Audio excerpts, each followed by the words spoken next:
অনাবৃষ্টিতে বিপর্যয়ের পথে উত্তরের চা শিল্প। শুরু হয়েছে বছরের সেরা ফার্স্ট ফ্লাশের চা পাতা তোলার সময়।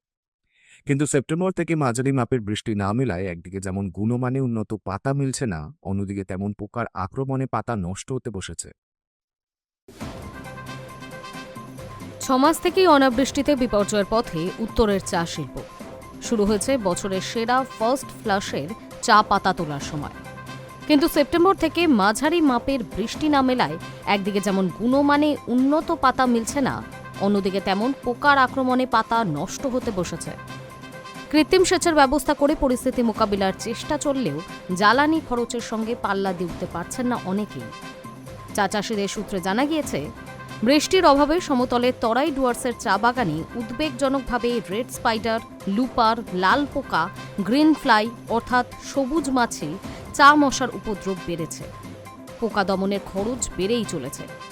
Confederation of Indian small tea growers অ্যাসোসিয়েশনের সভাপতি বলেন, এবার মার্চে কিছু পাতা উঠলেও পরের মাসগুলো সামাল দেওয়া অসম্ভব হয়ে দাঁড়াবে।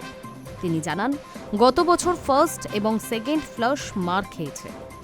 অতিবর্ষণের জন্য বর্ষাকালীন উৎপাদন উদ্বেগজনকভাবে কমেছে। এবার বৃষ্টি নেই। উত্তরের সমতলে 10,000-এর বেশি ছোট চা বাগান রয়েছে।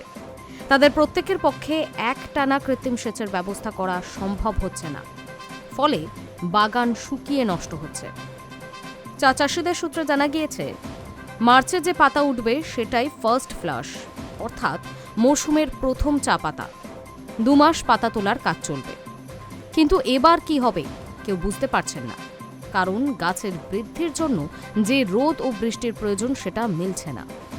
অথচ ফার্স্ট ফ্লাশের দিকে তাকিয়ে চাষিদের প্রত্যেকেই, কারণ এই সময়ে যে পাতা হয় সেটার কেজি প্রতি দাম 20 টাকা থেকে 25 টাকা থাকে। চা গবেষকরা জানান, ভালো মানের চা পাতা উৎপাদনের জন্য যেমন ঝলমলে রোদের লম্বা দিন প্রয়োজন, একইভাবে প্রয়োজন বৃষ্টি।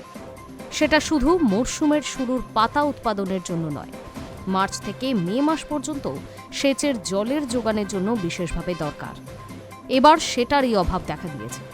কয়েকদিনের মধ্যে বৃষ্টি না হলে সেচের জলেও টান পড়বে। Hi news network.